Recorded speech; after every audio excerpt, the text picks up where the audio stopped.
लीजिए सुनिए मुंशी प्रेमचंद के लिखे उपन्यास गोदान के पहले भाग का वाचन मेरी यानी समीर गोस्वामी की आवाज में। होरीराम ने दोनों बैलों को सानी पानी देकर अपनी स्त्री धनिया से कहा, गोबर को ऊख गोड़ने भेज देना, मैं न जाने कब लौटूं। जरा मेरी लाठी दे दे। धनिया के दोनों हाथ गोबर से भरे थे, उपले पाथ कर आई थी। बोली, अरे कुछ रस पानी तो कर लो, ऐसी जल्दी क्या है। होरी ने अपनी झुर्रियों से भरे हुए माथे को सिकोड़ कर कहा, तुझे रस पानी की पड़ी है। मुझे ये चिंता है कि अबीर हो गई तो मालिक से भेंट ना होगी। स्नान पूजा करने लगेंगे तो घंटों बैठे बीत जाएगा। इसी से तो कहती हूं कुछ जलपान कर लो, और आज न जाओगे तो कौन हरज होगा। अभी तो परसों गए थे। तू जो बात नहीं समझती उसमें टांग क्यों अड़ाती है भाई। मेरी लाठी दे दे और अपना काम देख। ये इसी मिलते जुलते रहने का प्रसाद है कि अब तक जान बची हुई है, नहीं कहीं पता न लगता कि किधर गए। गांव में इतने आदमी तो हैं, किस पर बेदखली नहीं आई, किस पर कुड़की नहीं आई। जब दूसरे के पांव तले अपनी गर्दन दबी हुई है तो उन पांवों को सहलाने में ही कुशल है। धनिया इतनी व्यवहार कुशल न थी। उसका विचार था कि हमने जमींदार के खेत जोते हैं तो वो अपना लगान ही तो लेगा, उसकी खुशामद क्यों करें, उसके तलवे क्यों सहलाएं। यद्यपि अपने विवाहित जीवन के इन 20 बरसों में उसे अच्छी तरह अनुभव हो गया था कि चाहे कितनी ही कतर ब्योंत करे, कितना ही पेट तन काटो, चाहे एक एक कौड़ी को दांत से पकड़ो, मगर लगान बेबाक होना मुश्किल है, फिर भी वो हार न मानती थी। और इस विषय पर स्त्री पुरुष में आए दिन संग्राम छिड़ा रहता था। उसकी 6 संतानों में अब केवल 3 जिंदा हैं। एक लड़का गोबर, कोई 16 साल का, और 2 लड़कियां सोना और रूपा, 12 और 8 साल की। तीनों लड़के बचपन ही में मर गए। उसका मन आज भी कहता था अगर उनकी दवा दारू होती तो वे बच जाते, पर वो एक धेले की दवा भी न मंगवा सकी थी। उसकी भी उम्र अभी क्या थी, 36वां ही साल तो था, पर सारे बाल पक गए थे, चेहरे पर झुर्रियां पड़ गई थीं, सारी देह ढल गई थी। वो सुंदर गेहूं रंग सांवला हो गया था और आंखों से भी कम सूझने लगा था। पेट की चिंता ही के कारण तो। कभी तो जीवन का सुख न मिला। इस चिरस्थायी जीर्णावस्था ने उसके आत्मसम्मान को उदासीनता का रूप दे दिया था। जिस गृहस्थी में पेट की रोटियां भी न मिले उसके लिए इतनी खुशामद क्यों। इस परिस्थिति से उसका मन बराबर विद्रोह किया करता था और 2-4 घुड़कियां खा लेने पर ही उसे यथार्थ का ज्ञान होता था। उसने परास्त होकर होरी की लाठी, मिर्जई, जूते, पगड़ी और तमाकू का बटुआ लाकर सामने पटक दिए। होरी ने उसकी ओर आंखें तरेर कर कहा, क्या ससुराल जाना है जो 5 पोशाक लाई है। ससुराल में अभी तो कोई जवान साली सहलज नहीं बैठी है जिसे जाकर दिखाऊं। होरी के गहरे सांवले पिचके हुए चेहरे पर मुस्कुराहट की मृदुता झलक पड़ी। धनिया ने लजाते हुए कहा, ऐसे ही तो बड़े सजीले जवान हो कि साली सलहजे तुम्हें देखकर रीझ जाएंगी। होरी ने फटी हुई मिर्जई को बड़ी सावधानी से तह करके खाट पर रखते हुए कहा, तो क्या तू समझती है मैं बूढ़ा हो गया। अभी तो 40 भी नहीं हुए, मर्द 60 पर पाठे होते हैं। जाकर शीशे में मुंह देखो, तुम जैसे मर्द 60 पर पाठे नहीं होते। दूध घी अंजन लगाने तक को तो मिलता नहीं, पाठे होंगे। तुम्हारी दशा देख देख कर तो मैं और भी सूखी जाती हूं कि भगवान ये बुढ़ापा कैसे कटेगा, किसके द्वार पर भीख मांगेंगे। होरी की ये क्षणिक मृदुता यथार्थ की इस आंच में जैसे झुलस गई। लकड़ी संभालता हुआ बोला, 60 तक पहुंचने की नौबत ना आने पाएगी धनिया, इसके पहले ही चल देंगे। धनिया ने तिरस्कार किया, अच्छा रहने दो, मत अशुभ मुंह से निकालो। तुमसे कोई अच्छी बात भी कहे तो लगते हो कोसने। होरी कंधे पर लाठी रखकर घर से निकला तो धनिया द्वार पर खड़ी उसे देर तक देखती रही। उसके इन निराशा भरे शब्दों ने धनिया के चोट खाए हुए हृदय में आतंकमय कंपन डाल दिया था। वो जैसे अपने नारित्व के संपूर्ण तप और व्रत से अपने पति को अभयदान दे रही थी। उसके अंतःकरण से जैसे आशीर्वाद का व्यूह सा निकलकर होरी को अपने अंदर छिपाए लेता था। विपन्नता के इस अथाह सागर में सोहाग ही वो तृण था जिसे पकड़े हुए वो सागर को पार कर रही थी।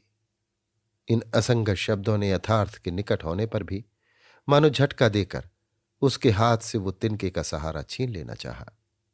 बल्कि यथार्थ के निकट होने के कारण ही उनमें इतनी वेदना शक्ति आ गई थी। काना कहने से काने को जो दुख होता है वो क्या दो आंखों वाले आदमी को हो सकता है। होरी कदम बढ़ाए चला जाता था। पगडंडी के दोनों ओर ऊख के पौधों की लहराती हुई हरियाली देखकर उसने मन में कहा, भगवान कहीं गांव से बरखा कर दे और डाणी भी सुबीते से रहे तो एक गाय जरूर लूंगा। देशी गाय तो न दूध दे, न उनके बछुए ही किसी काम के हों। बहुत हुआ तो तेली के कोल्हू में चलें।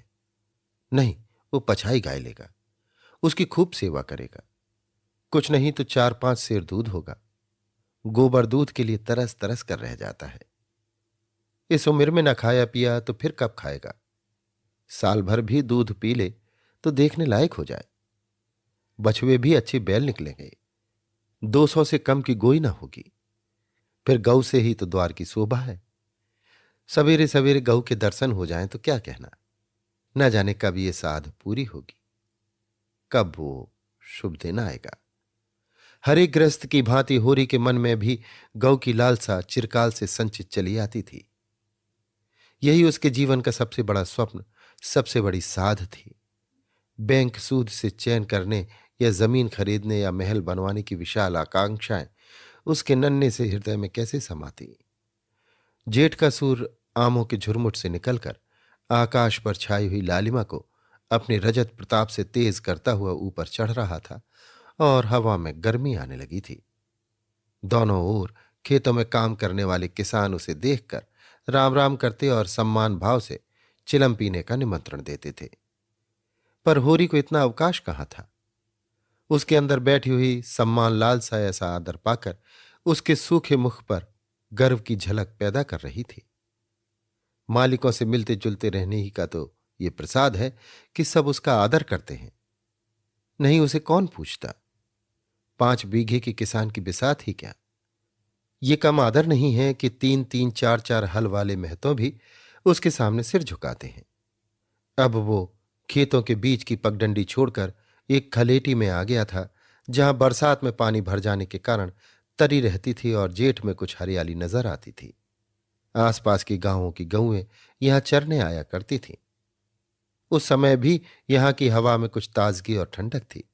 होरी ने 2-3 सांसें जोर से ली। उसके जी में आया कुछ देर यहीं बैठ जाए। दिन भर तो लू लपट में मरना है ही। कई किसान इस गड्ढे का पट्टा लिखाने को तैयार थे, अच्छी रकम देते थे। पर ईश्वर भला करे राय साहब का कि उन्होंने साफ कह दिया, ये जमीन जानवरों की चराई के लिए छोड़ दी गई है और किसी दाम पर भी ना उठाई जाएगी। कोई स्वार्थी जमींदार होता तो कहता, गायें जाएं भाड़ में, हमें रुपए मिलते हैं क्यों छोड़ें। पर राय साहब अभी तक पुरानी मर्यादा निभाते आते थे। जो मालिक प्रजा को न पाले वो भी कोई आदमी है। सहसा उसने देखा, भोला अपनी गाय लिए इसी तरफ चला आ रहा है। भोला इसी गांव से मिले हुए पूर्वे का ग्वाला था और दूध मक्खन का व्यवसाय करता था। अच्छा दाम मिल जाने पर कभी कभी किसानों के हाथ गाय बेच भी देता था। होरी का मन उन गायों को देखकर ललचा गया। अगर भोला वो आगे वाली गाय उसे दे तो क्या कहना। रुपए आगे पीछे देता रहेगा। वो जानता था घर में रुपए नहीं है, अभी तक लगान नहीं चुकाया जा सका। बिसेसर साहू का देना भी बाकी है, जिस पर आने रुपए का सूद चढ़ रहा है। लेकिन दरिद्रता में जो एक प्रकार की अदूरदर्शिता होती है, वो निर्लज्जता के तकाजे, गाली और मार से भी भयभीत नहीं होती।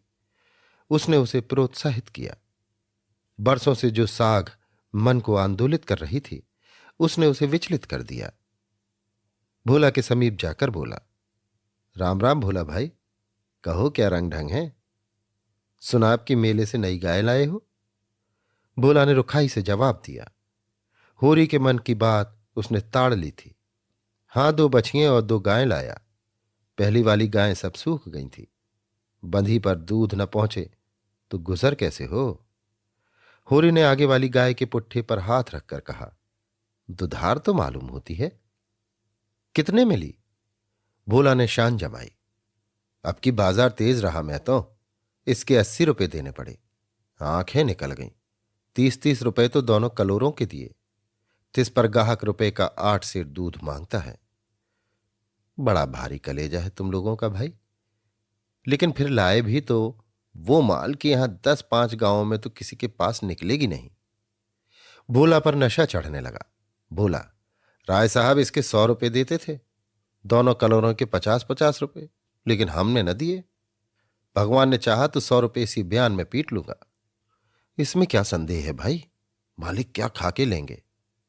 नजराने में मिल जाए तो भले ले लें। ये तुम ही लोगों का गुर्दा है कि अंजलि भर रुपए तकदीर के भरोसे गिन देते हो। यही जी चाहता है कि इसके दर्शन करता रहूं। धन्य है तुम्हारा जीवन कि गऊओं की इतनी सेवा करते हो।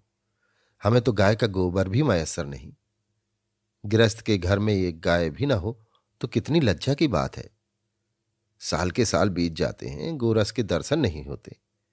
घरवाली बार बार कहती है, भोला भैया से क्यों नहीं कहते।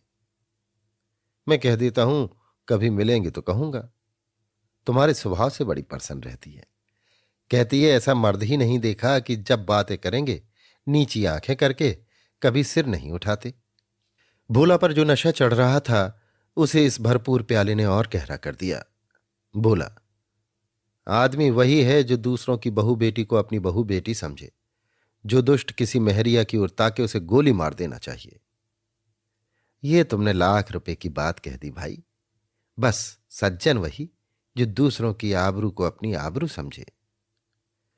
जिस तरह मर्द के मर जाने से औरत अनाथ हो जाती है, उसी तरह औरत के मर जाने से मर्द के हाथ पांव टूट जाते हैं। मेरा तो घर उजड़ गया, मैं तो कोई एक लोटा पानी देने वाला भी नहीं। गत वर्ष भोला की स्त्री लू लग जाने से मर गई थी। ये होरी जानता था, लेकिन 50 वर्ष का खंखड़ भोला भीतर से इतना स्निग्ध है वो न जानता था। स्त्री की लालसा उसकी आंखों में सजल हो गई थी। होरी को आसन मिल गया। उसकी व्यवहारिक कृषक बुद्धि सजग हो गई। पुरानी मसल झूठी थोड़ी है। बिन घरनी घर भूत का डेरा, कहीं सगाई क्यों नहीं ठीक कर लेते। ताक में हूं मैं तो, पर कोई जल्दी नहीं फंसता। 150 खर्च करने को भी तैयार हूं, जैसी भगवान की इच्छा। अब मैं फिक्र में रहूंगा। भगवान चाहेंगे तो जल्दी घर बस जाएगा। बस यही समझ लो कि उबर जाऊंगा भैया। घर में खाने को भगवान का दिया बहुत है। 4 पसेरी रोज दूध हो जाता है, लेकिन किस काम का। मेरे ससुराल में एक मेहरिया है। 3-4 साल हुए उसका आदमी उसे छोड़कर कलकत्ते चला गया। बेचारी पिसाई करके गुजारा कर रही है। बाल बच्चा भी कोई नहीं। देखने सुनने में अच्छी है, बस लक्ष्मी समझ लो। भोला का सिकड़ा हुआ चेहरा जैसे चिकना गया। आशा में कितनी सुधा है। बोला, अब तो तुम्हारा ही आसरा है मैं तो। छुट्टी हो तो चलो एक दिन देख आए। मैं ठीक ठाक करके तब तुमसे कहूंगा। बहुत उतावली करने से भी काम बिगड़ जाता है। जब तुम्हारी इच्छा हो तब चलो, उतावली काहे की। इस कबरी पर मन ललचाया हो तो ले लो। ये गाय मेरे मान की नहीं है दादा। मैं तुम्हें नुकसान नहीं पहुंचाना चाहता। अपना धर्म ये नहीं कि मित्रों का गला दबाएं। जैसे इतने दिन बीते हैं वैसे और भी बीत जाएंगे। तुम तो ऐसी बातें करते हो रही जैसे हम तुम दो हों। दाम जो चाहे देना। जैसे मेरे घर रही वैसे तुम्हारे घर रही। 80 रुपए मिली थी, तुम 80 रुपए ही देना। जाओ। लेकिन मेरे पास नगद नहीं है दादा, समझ लो। तो तुमसे नगद मांगता कौन है भाई। होरी की छाती गज भर की हो गई। 80 रुपए में गाय महंगी ना थी। ऐसा अच्छा डील डॉल, दोनों जून में 6-7 सेर दूध, सीधी ऐसी कि बच्चा भी दोहले। इसका तो एक एक बाछा 100-100 का होगा। द्वार पर बंधेगी तो द्वार की शोभा बढ़ जाएगी। उसे अभी कोई 400 रुपए देने थे, लेकिन उधार को वो एक तरह से मुफ्त समझता था। कहीं भोला की सगाई ठीक हो गई तो 1-2 साल वो बोलेगा भी नहीं। सगाई ना भी हुई तो होरी का क्या बिगड़ता है। यही तो होगा, भोला बार बार तगादा करने आएगा, बिगड़ेगा, गालियां देगा। लेकिन होरी को इसकी ज्यादा शर्म न थी। इस व्यवहार का वो आदी था। कृषक के जीवन का तो ये प्रसाद है। भोला के साथ वो छल कर रहा था और वो व्यापार उसकी मर्यादा के अनुकूल था। अब भी लेन देन में उसके लिए लिखा पढ़ी होने और ना होने में कोई अंतर न था। सूखे बूढ़े की विपदाएं उसके मन को भीरू बनाए रहती थी। ईश्वर का रौद्र रूप सदैव उसके सामने रहता था, पर यह छल उसकी नीति में छल न था। ये केवल स्वार्थ सिद्धि थी और ये कोई बुरी बात न थी। इस तरह का छल तो वो दिन रात करता रहता था। घर में 2-4 रुपए पड़े रहने पर भी महाजन के सामने कस्में खा जाता था कि 1 पाई भी नहीं है। सन को कुछ गीला कर देना और रुई में कुछ बिनोले भर देना उसकी नीति में जायज था। और यहां तो केवल स्वार्थ न था, थोड़ा सा मनोरंजन भी था। बुढ़ों का बुढ़भस हास्यास्पद वस्तु है और ऐसे बुढ़ों से अगर कुछ ऐंठ भी लिया जाए तो कोई दोष पाप नहीं। भोला ने गाय की पगहिया होरी के हाथ में देते हुए कहा, ले जाओ महतो, तुम भी याद करोगे। ब्याते ही 6 सेर दूध ले लेना। चलो मैं तुम्हारे घर तक पहुंचा दूं। शायद तुम्हें अनजान समझकर रास्ते में कुछ दिख करे।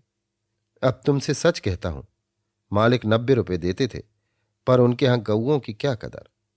मुझसे लेकर किसी हाकिम हुक्काम को दे देते। हाकिमों को गऊ की सेवा से मतलब, वो तो खून चूसना भर जानते हैं। जब तक दूध देते रखते, फिर किसी के हाथ बेच देते। किसके पल्ले पड़ती कौन जाने। रुपया ही सब कुछ नहीं है भैया, कुछ अपना धर्म भी तो है। तुम्हारे घर आराम से रहेगी तो ये ना होगा कि तुम आप खाकर सो रहो और गऊ भूखी खड़ी रहे। उसकी सेवा करोगे, चुमकारोगे, गऊ हमें आशीर्वाद देगी। तुमसे क्या कहूं भैया, घर में चुंगल भर भूसा नहीं रहा। रुपए सब बाजार में निकल गए। सोचा था महाजन से कुछ लेकर भूसा ले लेंगे, लेकिन महाजन का पहला ही नहीं चुका। उसने इनकार कर दिया। इतने जानवरों को क्या खिलाएं, यही चिंता मारे डालती है। चुटकी चुटकी भर खिलाऊं तो मन भर रोज का खर्च है। भगवान ही पार लगाएं तो लगे। होरी ने सहानुभूति के स्वर में कहा, तुमने हमसे पहले क्यों नहीं कहा? हमने 1 गाड़ी भूसा बेच दिया। भोला ने माथा ठोक कर कहा, इसीलिए नहीं कहा भैया कि सबसे अपना दुख क्यों रोऊं। बांटता कोई नहीं, हंसते सब हैं। जो गायें सूख गई हैं उनका गम नहीं, पत्ती सत्ती खिलाकर जिला लूंगा। लेकिन अब ये तो रातें बिना नहीं रह सकती। हो सके तो 10-20 रुपए भूसे के लिए दे दो। किसान पक्का स्वार्थी होता है, इसमें संदेह नहीं। उसकी गांठ से रिश्वत के पैसे बड़ी मुश्किल से निकलते हैं। भाव ताव में भी वो चौकस होता है। ब्याज की 1-1 पाई छुड़ाने के लिए महाजन की वो घंटों चिरौरी करता है। जब तक पक्का विश्वास न हो जाए वो किसी के फुसलाने में नहीं आता। लेकिन उसका संपूर्ण जीवन प्रकृति से स्थायी सहयोग है। वृक्षों में फल लगते हैं, उन्हें जनता खाती है। खेती में अनाज होता है, वो संसार के काम आता है। गाय के थन में दूध होता है, वो खुद पीने नहीं जाती, दूसरे ही पीते हैं। मेघों से वर्षा होती है, उससे पृथ्वी तृप्त होती है। ऐसी संगति में कुत्सित स्वार्थ के लिए कहाँ स्थान। होरी किसान था और किसी के जलते हुए घर में हाथ सेंकना उसने सीखा ही न था। भोला की संकट कथा सुनते ही उसकी मनोवृत्ति बदल गई। पगहिया को भोला के हाथ में लौटाता हुआ बोला, रुपए तो दादा मेरे पास नहीं है। हाँ, थोड़ा सा भूसा बचा है, वो तो मैं दूंगा। चलकर उठवा लो। भूसे के लिए तुम गाय बेचोगे और मैं लूंगा, मेरे हाथ न कट जाएंगे। भोला ने आर्द्र कंठ से कहा, तुम्हारे बैल भूखों न मरेंगे? तुम्हारे पास भी ऐसा कौन बहुत सा भूसा रखा है? नहीं दादा, अब की भूसा अच्छा हो गया था। मैंने तुमसे नाहक भूसे की चर्चा की। तुम ना कहते और पीछे से मुझे मालूम होता तो मुझे बड़ा रंज होता कि तुमने मुझे इतना गैर समझ लिया। अवसर पड़ने पर भाई की मदद भाई भी ना करे तो काम कैसे चले? मुदा ये गाय तो लेते जाओ।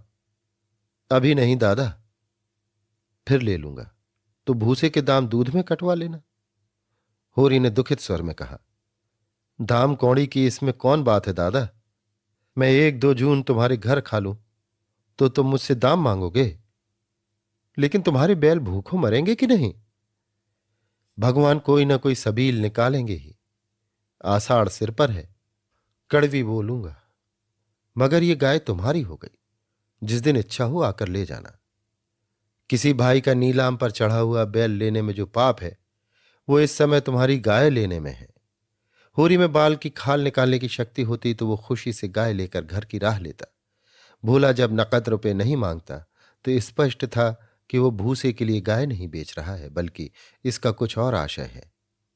लेकिन जैसे पत्तों के खड़कने पर घोड़ा अकारण ही ठिठक जाता है और मारने पर भी आगे कदम नहीं उठाता।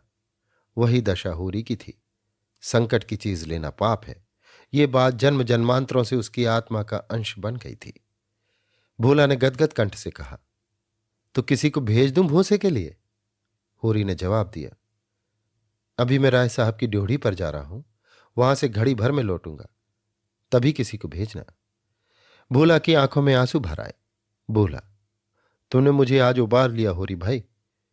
मुझे अब मालूम हुआ कि मैं संसार में अकेला नहीं हूं, मेरा भी कोई हितु है। एक क्षण के बाद उसने फिर कहा, उस बात को भूल न जाना। होरी आगे बढ़ा तो उसका चित्त प्रसन्न था। मन में एक विचित्र स्फूर्ति हो रही थी। क्या हुआ, 10-5 मन भूसा चला जाएगा। बेचारे को संकट में पड़कर अपनी गाय तो न बेचनी पड़ेगी। जब मेरे पास चारा हो जाएगा तब गाय खोल लाऊंगा। भगवान करे मुझे कोई मेहरिया मिल जाए, फिर तो कोई बात ही नहीं। उसने पीछे फिरकर देखा। कबरी गाय पूंछ से मक्खियां उड़ाती, सिर हिलाती, मस्तानी मंद गति से झूमती चली जाती थी, जैसे बांदियों के बीच में कोई रानी हो। कैसा शुभ होगा वो दिन जब ये कामधेनु उसके द्वार पर बंधेगी। अभी आप सुन रहे थे मुंशी प्रेमचंद के लिखे उपन्यास गोदान के पहले भाग का वाचन मेरी यानी समीर गोस्वामी की आवाज में।